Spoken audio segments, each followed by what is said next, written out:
Hello दोस्तों, नमस्कार। आइए स्टार्ट करते हैं 19 अप्रैल की क्लास। टाइटल है एडिटोरियल का सूडान्स ट्रेजेडी। देखिए, दो शब्द आपने सुने होंगे। एक वर्ड होता है ट्रेजेडी, है ना, और एक इसका एंटोनिम होता है कॉमेडी। मैं इसका मतलब नहीं लिख रहा हूँ, मैं लिख रहा हूँ इसका एंटोनिम, अपोजिट। तो अपोजिट तो होता है कॉमेडी। तो कॉमेडी क्या होता है? हास्यास्पद कोई चीज़ हो, है ना, जिसमें हंसी मजाक चलता हो, वो कॉमेडी है। और दुखांत कोई चीज़ हो, दुखात्मक हो, तो उसको बोलते हैं ट्रेजेडी। तो इसको त्रासदी कह सकते हो। सूडान्स ट्रेजेडी का मतलब क्या हो गया? सूडान की त्रासदी, ठीक है। और अपोस्ट्रोफे एस लग रहा है तो याद रखिएगा, जिस शब्द के साथ अपोस्ट्रोफे लगता है वो नाउन होता है, और अपोस्ट्रोफे के बाद जो शब्द लगता है वो भी नाउन होता है। तो दोनों ही नाउन है। सूडान की त्रासदी इसका मतलब है, ठीक है। फॉर 30 ईयर्स, 30 सालों के लिए या 30 सालों तक ओमर अल बशीर नाम का अ फॉर्मर मिलिट्री ऑफिसर, ये भूतपूर्व मिलिट्री ऑफिसर रहा। इसने शासन किया, रूल किया सूडान पर with an iron hand. With an iron hand का मतलब है बहुत ही फियर्सली रूल किया, बहुत ही डिटरमिन्ड होकर रूल किया, बहुत ही दृढ़ता से शासन किया। ये होता है एन आयरन हैंड का मतलब, विद एन आयरन हैंड, है ना। ये पूरी एक फ्रेज है, इसको मुझे यहाँ से हाईलाइट करना था। विद एन आयरन हैंड, या एक होता है विद एन आयरन फिस्ट, दोनों मतलब होते हैं। विद एन आयरन हैंड का मतलब भी वही है, और विद एन आयरन फिस्ट का मतलब भी वही है। इसका मतलब है दृढ़ता से, बहुत ही फियर्सली, बहुत ही कह सकते हो कि डिटर्मिनेशन से, ठीक है, रेजोल्यूटली कह सकते हो। तो इसको आप रेजोल्यूटली कह दो, रेजोल्यूटली विद एन आयरन हैंड, या डिटर्मिन होकर को शासन करना, ये कह सकते हो। तो कह रहा है कि 30 सालों तक ओमर अल बशीर ने शासन किया सूडान पर, एंड इनडिस्क्रिमिनेट वायलेंस, और साथ में इसने अंधाधुंध हिंसा भी फैलाई। इनडिस्क्रिमिनेट कल के एडिटोरियल में भी वर्ड था ये, अगर आपको याद आ रहा हो। इसका मतलब हमने लिखा था, एक तो केयरलेस, एक इसको कहते हैं एमलेस, एक इसको कहते हैं डिजल्ट्री, हिंदी में कहेंगे अंधाधुंध, ठीक है। तो अंधाधुंध हिंसा भी इसने फैलाई थी। अब आइए इस पूरे सेंटेंस को एक एक चीज देखते हैं इसके पीछे। ओमर अल बशीर की वर्ब है वो रूल्ड है, ठीक है। एक वर्ड है विद एन आयरन हैंड, एक फ्रेज है, इसका मतलब रेजोल्यूटली है, बहुत ही फर्म होकर, बहुत ही दृढ़ होकर शासन किया। और वायलेंस इसने फैलाई, इनडिस्क्रिमिनेट मतलब अंधाधुंध वायलेंस। वायलेंस यहाँ पे नाउन होगा, और ये आपके एडजेक्टिव होगा, नाउन के पहले आ रहा है। तो 30 साल तक ओमर अल बशीर, इसका दे रखा है परिचय, जो कौन है, एक फॉर्मर मिलिट्री ऑफिसर है। इसने सूडान पर बहुत ही रेजोल्यूट तरीके से शासन किया, और अंधाधुंध हिंसा इसने करी। समझ में आ गई बात? आगे आ जाओ। व्हेन ही वॉज टोबल्ड, टोपल का मतलब लिख लो अनसीट करना या ओवरथ्रो करना।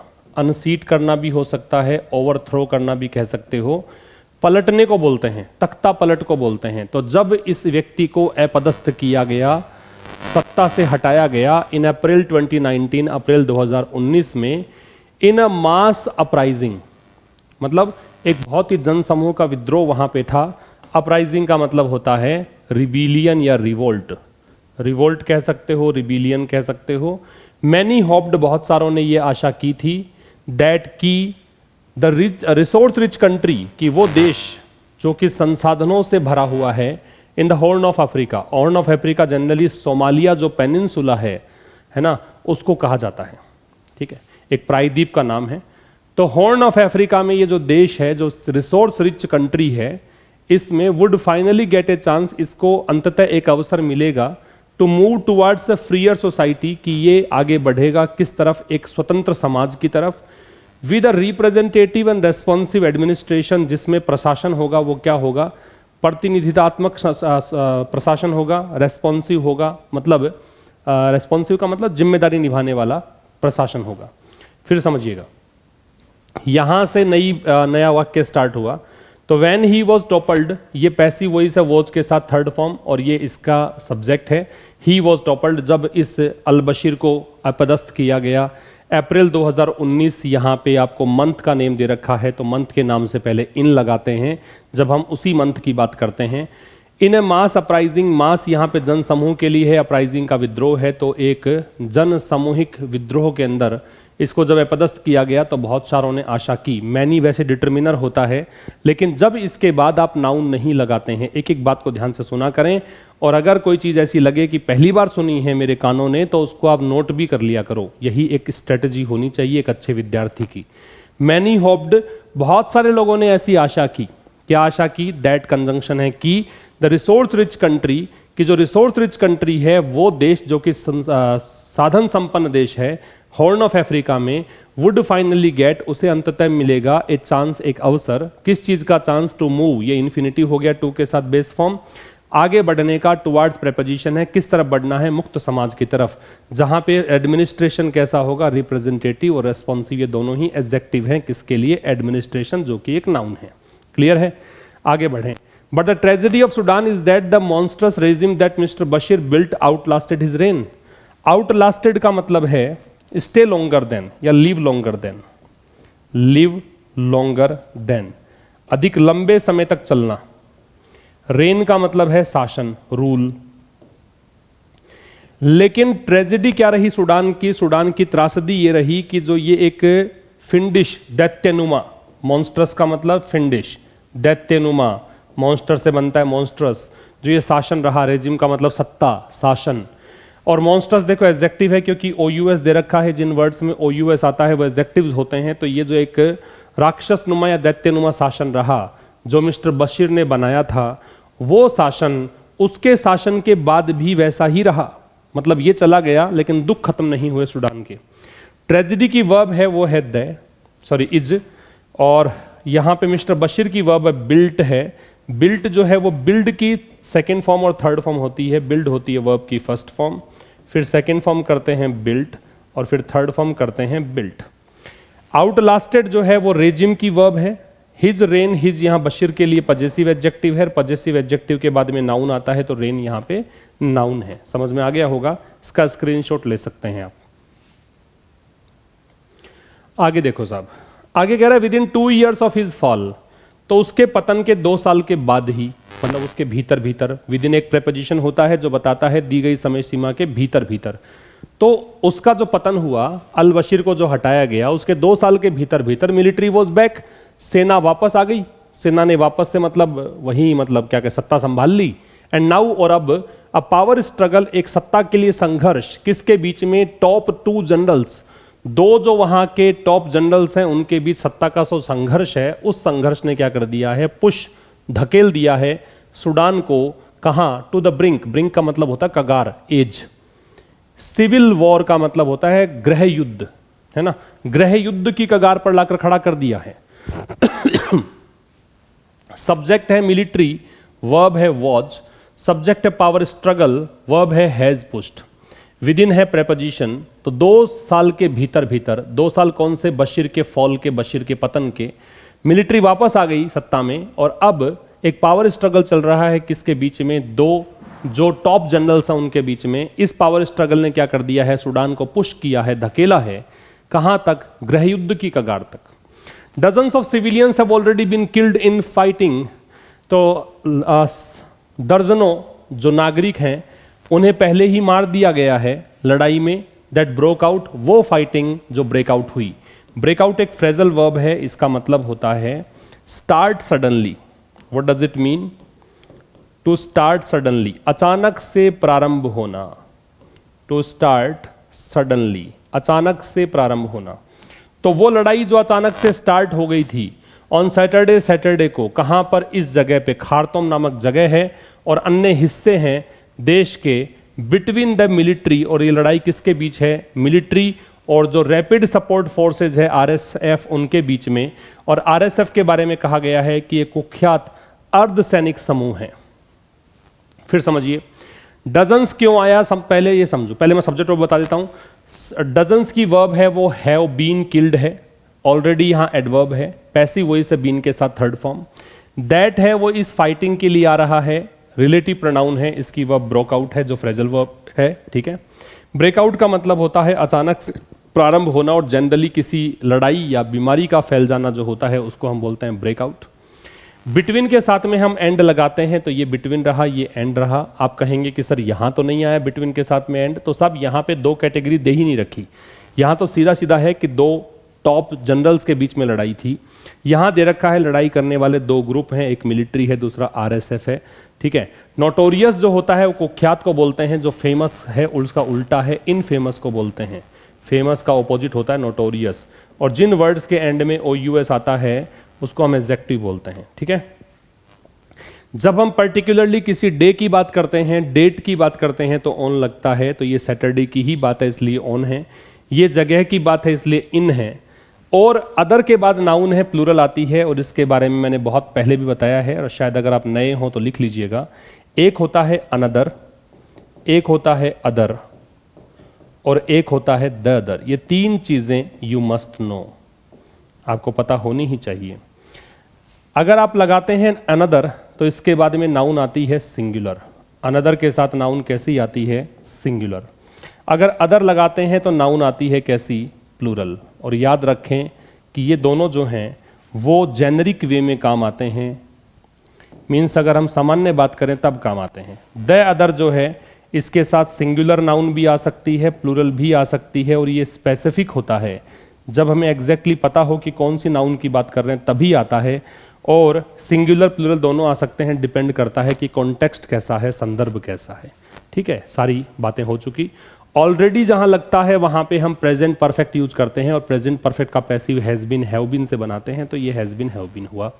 डजन के पहले देखो कुछ भी नहीं है, कुछ संख्यावाचक शब्द होते हैं, जैसे डजन होता है, 100, 1000, मिलियन, बिलियन, ऐसे जो शब्द हैं इनके पहले अगर कोई संख्या नहीं होती है तो इनको प्लूरल फॉर्म में लिखा जाता है। क्या बताया मैंने?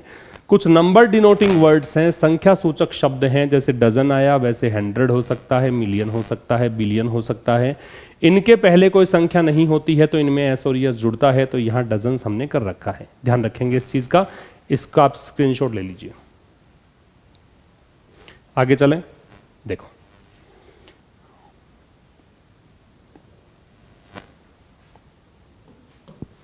Despite international calls for truce, truce एक वर्ड है, इसका लिखें। ट्रूस का मतलब होता है आर्मिस्टिस या सीज फायर। सीज फायर कह सकते हो या आर्मिस्टिस कह सकते हो। हिंदी में इसे कहा जाता है युद्ध विराम। क्या कहोगे? युद्ध विराम। ये इसका मतलब है किसका? ट्रूस का। तो despite international calls for, call for का मतलब है डिमांड। तो अंतर्राष्ट्रीय मांग है किस चीज की? युद्ध विराम की। उसके बावजूद lieutenant general Abdul Fattah al Burhan, नाम है, डरो मत, द मिलिट्री चीफ, जो मिलिट्री चीफ हैं, as well as the head of the sovereignty council, साथ में ये हेड हैं किसके? सॉवरेनिटी काउंसिल के, संप्रभु जो संघ है उसके।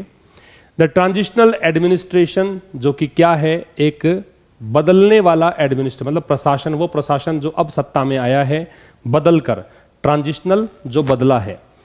और उसके डेप्यूटी, और उसका जो डेप्यूटी है lieutenant general Mohamed Hamdan Dagalo, who commands, इसके बारे में है, डगालो के बारे में, ये कमांड करता है आरएसएफ को, ये आरएसएफ चलाता है। हैव रिफ्यूज्ड, इन दोनों व्यक्तियों ने, एक नाम है ये अब्दुल फतेह अल बुरहान, एक है मोहम्मद हमदन डगालो, इन दोनों ने क्या किया है? इन दोनों की वर्ब हैव है। रिफ्यूज, इन्होंने मना कर दिया है नेगोशिएट करने से, बातचीत करने से। ब्लेमिंग ईच अदर, एक दूसरे पर आरोप लगाते हुए हमलों का, कि हमले तुमने किया है, वो कह रहा है तुमने किया है। ठीक है, समझो फिर से। डेस्पाइट जो है वो प्रेपोजिशन होता है। सबसे पहली बात, डेस्पाइट की जो वर्ड कैटेगरी होती है वो होती है प्रेपोजिशन। डेस्पाइट के बराबर लिखा जा सकता है इन स्पाइट ऑफ। डेस्पाइट का मतलब होता है के बावजूद। ये इतनी बातें तो ध्यान रखेंगे आप। डेस्पाइट का मतलब के बावजूद होता है, इन स्पाइट ऑफ इसके स्थान पर रखा जा सकता है। ठीक है। कॉल फॉर का मतलब होता है डिमांड। तो अंतर्राष्ट्रीय डिमांड के बावजूद, डिमांड किस बात की है? युद्ध विराम की। इसके बावजूद भी दो व्यक्ति, एक तो ये बुरहान, इसके परिचय दे रखा है यहां तक। ठीक है, ये कौन है? ये मिलिट्री चीफ है। भाई मिलिट्री की और आरएसएफ की लड़ाई है, तो मिलिट्री चीफ हैं, और साथ साथ में ये सॉवरेनिटी काउंसिल का हेड है, जो ट्रांजिशनल एडमिनिस्ट्रेशन है, और उसका डेप्यूटी, मतलब उससे नीचे वाला जो पद है इस व्यक्ति का, जो आरएसएफ को कमांड करता है। ये दोनों ने रिफ्यूज कर दिया है नेगोशिएट करने से, ब्लेम करते हुए, प्रेजेंट पार्टिसिपल है, ऐसा करते हुए, एक दूसरे पर ब्लेम करते हुए। याद रखो, दो की बात करोगे तो ईच अदर आएगा, अगर दो से अधिक लगाते हो तो वन अनदर आता है। ये रेसिप्रोकल प्रोनाउन होता है। ईच अदर का प्रयोग किसके लिए करते हैं? दो के लिए। अगर आप वन अनदर लगाते हैं तो इसका प्रयोग किसके लिए करोगे? दो से अधिक के लिए। ये दोनों में डिफरेंस याद रखें। ईच अदर आता है दो के लिए, वन अनदर आता है दो से अधिक के लिए। इसका आप स्क्रीनशॉट ले सकते हैं। ठीक है, आगे चलो साहब। Mister Dagalo who has close ties with Russia's Wagner private military company and Saudi Arabia. Dagalo की बात कर रहा है।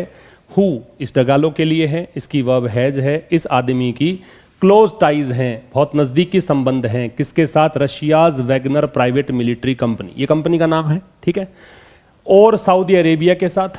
ये तो हो गया इस आदमी का परिचय। वापस से आ जाओ डगालो पर। डगालो की वर्ब है क्लेम्स। ये आदमी दावा करता है किस बात का? दैट की द आरएसएफ हैज टेकन, कि आरएसएफ ने ले लिया है कंट्रोल, नियंत्रण किसका? प्रेसिडेंशियल पैलेस, राष्ट्रपति महल का, भवन का। एंड हैज वाउड, और इसने प्रतिज्ञा की है कि जनरल बुरहान जो हैं उसको सजा दिलाई जाए। ब्रिंग टू जस्टिस एक फ्रेज है। ब्रिंग टू जस्टिस का मतलब होता है किसी को अरेस्ट करना, किसी को ट्रायल के लिए प्रस्तुत करना। आप इसको यूं कह सकते हो, गेट पनिश्ड, किसी को सजा दिलाना। ये मतलब होता है किसका? ब्रिंग टू जस्टिस का। While the military has dismiss such claims, जबकि मिलिट्री ने क्या किया है? मिलिट्री ने ऐसे दावों को खारिज कर दिया है। मिलिट्री की वर्ब हैज डिसमिस्ड है। एंड लॉन्च्ड एयर स्ट्राइक्स, और हवाई हमले किए हैं किसके खिलाफ? आरएसएफ के जो जगह है उनके खिलाफ, साइड्स के अगेंस्ट हमले किए हैं। फिर समझो, मिस्टर डगालो के लिए रिलेटिव प्रोनाउन हु है, इसकी वर्ब हो गई हैज। मिस्टर डगालो जिसका की क्लोज टाइज है किसके साथ? रशिया की वैगनर प्राइवेट मिलिट्री कंपनी के साथ और सऊदी अरेबिया के साथ। मिस्टर डगालो की वर्ब क्लेम्स है, इस आदमी का दावा है क्या? कि आरएसएफ की वर्ब हैज टेकन है कि आरएसएफ ने प्रेसिडेंशियल पैलेस जो है, राष्ट्रपति भवन है, उसका क्या कर दिया है? उसका अपने कंट्रोल में ले लिया है। और इसने कसम खाई है आरएसएफ ने कि जस्टिस जो जनरल बुरहान है उसको सजा दिलाई जाएगी। जबकि ये विरोधाभासी कंजंक्शन होता है, जबकि मिलिट्री ने खारिज कर दिया है ऐसे दावों को। सच के बाद में नाउन हमेशा प्लूरल लगाया करो अगर काउंटेबल है तो। अगर सिंगुलर लगाते हो या लगी हुई हो पहले से तो इससे पहले ए या एन आएगा, याद रखेंगे। सच के बाद में अगर सिंगुलर काउंटेबल नाउन है तो ए या एन लगेगा, या फिर प्लूरल काउंटेबल नाउन होगी। ठीक है, तो मिलिट्री ने ऐसे दावों को से इनकार कर दिया है और एयर स्ट्राइक्स लॉन्च की है किसके खिलाफ? आरएसएस साइट्स के खिलाफ। साइट एक होता है CITE, एक होता है SIGHT, एक होता है SITE। जो CITE है इसका मतलब होता है मेंशन करना, जिक्र करना, हवाला देना, किसी की बात करना। ये होता है विजन, दृश्य, हिंदी में बोल रहा हूं साथ साथ में। ये होता है प्लेस, जगह। CITE का मतलब मेंशन करना है, SIGHT का मतलब है विजन और SITE का मतलब है प्लेस। स्क्रीनशॉट ले सकते हैं। नेक्स्ट कह रहा है जस्ट 2 years ago, केवल 2 सालों पहले की बात है। द टू जनरल्स, ये दोनों जो जनरल थे वो खड़े थे hand in hand. Hand in hand का मतलब हाथ में हाथ डाले, साथ साथ खड़े थे कहने का मतलब। वैन दे आउस्टेड, जब उन्होंने, किन्होंने? इन दोनों जनरल्स ने आउस्ट किया। आउस्ट का मतलब होता है एक्सपेल करना, बाहर निकाला। किसको? सिविलियन ट्रांजिशन गवर्नमेंट को। ठीक है, सिविलियन ट्रांजिशन गवर्नमेंट का मतलब है बदल कर, जो पहले सेना थी उसके बाद सरकार बदली और एक डेमोक्रेसी वहां पे आ गई, तो उसको इन्होंने ही हटाया था। और टुक ओवर मतलब अधिकार कर लिया था, कंट्रोल हासिल कर लिया था। द रेंस, रेंस का मतलब होता है कंट्रोल, नियंत्रण हासिल कर लिया था किसका? देश का। केवल 2 साल पहले की बात है, दोनों जनरल्स खड़े थे। स्टैंड की सेकंड फॉर्म है, साथ साथ में हैंड इन हैंड। जब उन्होंने आउस्ट किया, ये इसकी वर्ब है, सिविलियन ट्रांजिशन गवर्नमेंट को। और टेक ओवर किया, टेक ओवर अधिग्रहित किया किसको? कंट्रोल को, किसका? देश का। आगे कह रहा है faced with international isolation. International, अंतर्राष्ट्रीय आइसोलेशन, अलग थलग होना। तो अंतर्राष्ट्रीय स्तर पर यह देश अलग थलग पड़ा है, इसको देखते हुए। डोमेस्टिक प्रेशर, कुछ घरेलू दबाव हैं, उनको देखते हुए दे अग्रीड, ये दोनों सेना के जो सेनापति हैं, जनरल्स हैं, ये सहमत हो गए कि वो सत्ता हस्तांतरित कर देंगे किसको? सिविलियंस को, नागरिकों को। तो अंतर्राष्ट्रीय रूप से ये देश अलग थलग पड़ गया। और साथ में घरेलू दबाव भी था, इसके चलते ये दोनों सहमत हो गए किस लिए, ट्रांसफर पावर करने के लिए, किसको, सिविलियंस को। बट डिफरेंसेस इमर्ज्ड, लेकिन मतभेद उभर कर आए, डिफरेंसेस इमर्ज हुए ऑन किस बात को लेकर कि who should control the post transition military, कि बाद में जो सत्ता जिसके हाथ में आएगी उसके बाद मिलिट्री को कौन कंट्रोल करेगा, इस चीज को लेकर मतभेद उभर आए। डिफरेंसेस की वर्ब इमर्ज्ड है, हु की वर्ब शुड है। अब ये शुड जो है ये आपको चाहिए के अर्थ में नहीं है, ये शुड आपका एक प्रकार से मस्ट के अर्थ में है कि जरूर से जरूर किसको करना चाहिए, उस अर्थ में आ रहा है। पोस्ट का मतलब बाद में होता है, प्री का मतलब पहले होता है, ध्यान रखेंगे, इसका स्क्रीनशॉट ले सकते हैं। फिर कह रहा है general Burhan supports the integration of the RSF into the regular military. Mister Burhan जो है वो व्यक्ति सपोर्ट करता है इस बात का कि इसका इंटीग्रेशन हो। इंटीग्रेशन का मतलब होता है यूनिफिकेशन या फिर इसको कहोगे मर्जर। ये चाहता है कि विलय हो जाए आरएसएफ का जो नियमित आर्मी है उसमें, and transition to civilian government to take place in 2 years, और 2 सालों के अंदर फिर से नागरिकों की सरकार सिविलियन गवर्नमेंट आ जाए। जबकि जनरल डगालो जो है उसको डर है किस बात का कि ही वुड लूज, कि वो खो देगा क्लाउड, क्लाउड मतलब प्रभाव, इन्फ्लुएंस को बोलते हैं, कि वो अपना प्रभाव खो देगा। इन्फ्लुएंस को बोलते हैं, स्वे को बोलते हैं, प्रभाव को बोलते हैं। वॉन्ट्स टू डिले, वो चाहता है कि देरी की जाए इसमें, 10 सालों का टाइम तो लगेगा, उसके बाद सिविलियन गवर्नमेंट आएगी। मिस्टर बुरहान की वर्ब है वो सपोर्ट्स है। जनरल डगालो की वर्ब है वो वॉन्ट्स है। हु रिलेटिव प्रोनाउन डगालो के लिए है, वर्ब है fears.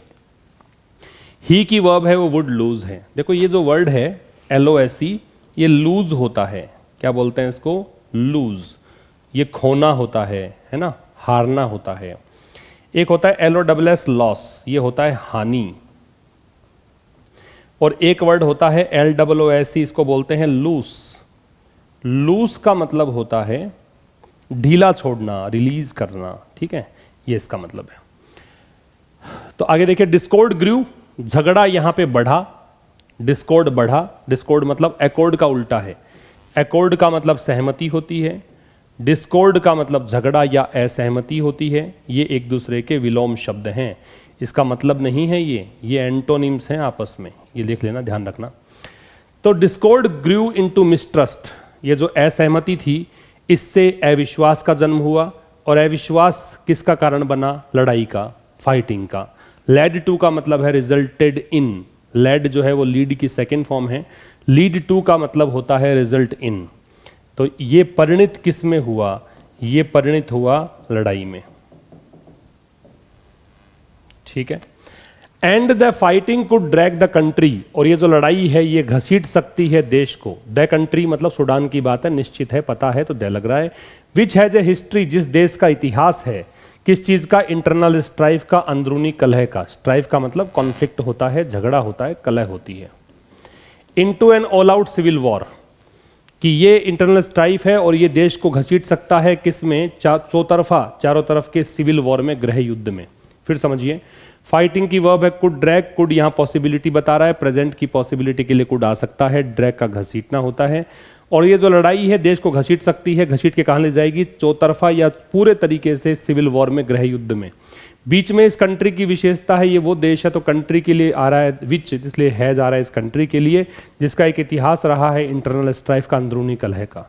Sudan generals are known, जो सूडान के जनरल्स हैं उनको जाना जाता है किसके लिए, उनके स्केंट रिगार्ड। स्केंट का मतलब होता है लिटिल, स्केंट का मतलब क्या होता है, लिटिल या नो, ये एडजेक्टिव है, ध्यान रखना। रिगार्ड का मतलब सम्मान। तो जो जनरल्स हैं सूडान के, उनको किस रूप में जानते हैं कि ये कोई सम्मान नहीं देते हैं, किसको, वेलफेयर ऑफ देयर पीपल, उनके जो लोग हैं उनके कल्याण की बात नहीं सोचते हैं, उनके वेलफेयर, उनके परोपकार की बात नहीं सोचते हैं। इस रूप में इनकी मतलब पहचान है।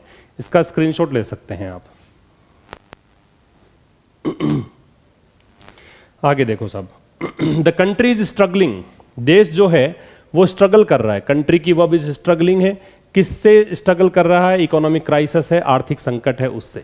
याद रखेंगे क्राइसिस जो होता है वो सिंगुलर होता है, ठीक है। इसका प्लूरल बनाओगे तो क्या बनेगा, क्राइसिस, ये बनता है प्लूरल। तो देश स्ट्रगल कर रहा है इकोनॉमिक क्राइसिस से, आर्थिक संकट से। विद रॉकेटिंग इन्फ्लेशन, रॉकेट का मतलब है सोर या इंक्रीज, है ना, शूट अप, बढ़ना, तेज गति से बढ़ना, इन्फ्लेशन का महंगाई, महंगाई तेजी से बढ़ रही है, और बर्निंग हंगर प्रॉब्लम, और वहां एक ज्वलंत समस्या है, हंगर प्रॉब्लम है, भुखमरी की समस्या है। कंट्री की वर्ब है जो स्ट्रगलिंग, प्रेजेंट कंटिन्यूअस है इसलिए इज के साथ आईएनजी है।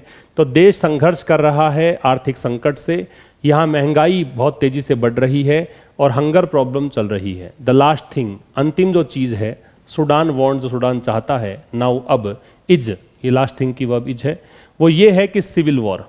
देखो ये सिविल वॉर, ये गलत दे रखी है लाइन, यहाँ पे ऐसा होना चाहिए, लास्ट थिंग ये चाहता है कि अवॉइड सिविल वॉर, ऐसा होना चाहिए था, लेकिन यहाँ पे दे रखा है इज ए सिविल वॉर की लास्ट थिंग, तो ये चाहता है सूडान की वहाँ गृह युद्ध हो, जबकि देश थोड़ी ना चाहेगा। यहाँ अंतिम चीज सूडान चाहता है वो ये है कि गृह युद्ध ना हो, तो ऐसे होनी चाहिए line, the last thing Sudan wants to avoid, ये लाइन ही गलत है, to avoid a civil war, ये होना चाहिए। If the priority of the generals, यदि जनरल्स की प्राथमिकता, इसकी वर्ब है इज, वो ये है कि वो सूडान की बेसिक प्रॉब्लम्स को ठीक करना चाहते हैं। एड्रेस का मतलब है सॉर्ट आउट करना, समस्याओं का निराकरण करना। यदि वो चाहते हैं कि जो मूलभूत समस्याएं हैं सूडान के उनको ठीक करें, तो दे शुड पे अटेंशन, ये जनरल्स के लिए दे आ गया, नाउन के स्थान पे आ रहा है, कि वो चाहते हैं, वो उनको क्या करना चाहिए, उनको ध्यान देना चाहिए किस तरफ, जो डिमांड है युद्ध विराम की, जो कॉल फॉर है, कॉल फॉर बताया था, डिमांड होता है, ट्रूस का मतलब सीज फायर बताया था मैंने, आर्मिस्टिस बताया था, एंड डायलॉग और बातचीत पर ध्यान देना चाहिए, and commit themselves to a timeline sensitive democratic transition, और अपने आप की प्रतिबद्धता दिखानी चाहिए कि टाइमलाइन, एक समय रहते सेंसिटिव, संवेदनशील लोकतांत्रिक सरकार वहां पे आए, बदलाव हो सत्ता में, ठीक है, ट्रांजिशन का मतलब बदलाव होता है। डिकेड्स ऑफ मिलिट्री रूल, जो सेना का रूल है उसके दशकों, मैंने कहा था संख्यावाचक शब्द हैं, कोई संख्या नहीं हो तो प्लूरल, आज जैसे डजन्स किया था वैसे डिकेड्स है, तो दसों साल या दशकों लग गए हैं सूडान में, और वो 10 सालों ने क्या किया है, इसका परिणाम निकला है कि बहुत ज़्यादा एट्रोसिटीज़ हुई है। एट्रोसिटीज़ का मतलब होता है क्रूएल्टीज़, मतलब काफ़ी ज़्यादा निर्दयता हुई है, काफ़ी अत्याचार हुए हैं। जनरल्स बुरहान एंड डगालो, ये दोनों जनरल्स जो हैं बुरहान और डगालो, शुड नॉट ट्रेड, ये दोनों ही वर्ब हैं भाई, दोनों ही सब्जेक्ट हैं, सॉरी, है ना, इनको चलना नहीं चाहिए सेम रास्ते पर। ट्रेड का मतलब होता है वॉक, और यहाँ कोर्स का मतलब है पाथ, रास्ता, तो इनको सेम रास्ते पे नहीं चलना चाहिए। डिकेड्स की वर्ब है वो हैव रिजल्टेड है, बताया था कि रिजल्ट के साथ में इन लगता है, पिछले स्लाइड पे ही डिस्कस किया है हमने, है ना। तो कह रहा है कि जो डिकेड्स है मिलिट्री रूल का सूडान में, उसने वो कारण बना है बहुत ज़्यादा एट्रोसिटीज़ का। ए लॉट ऑफ के साथ में नाउन प्लूरल आती है, डिटर्मिनर है, ये याद रखिएगा। जनरल्स बुरहान और डगालो जो है उनको सेम कोर्स पर, सेम रास्ते पर नहीं चलना चाहिए। ये था दोस्तों आज के इस सेशन में। मिलेंगे कल ठीक शाम 5 बजे एक नए सेशन के साथ, तब तक के लिए नमस्कार, थैंक्स अ लॉट।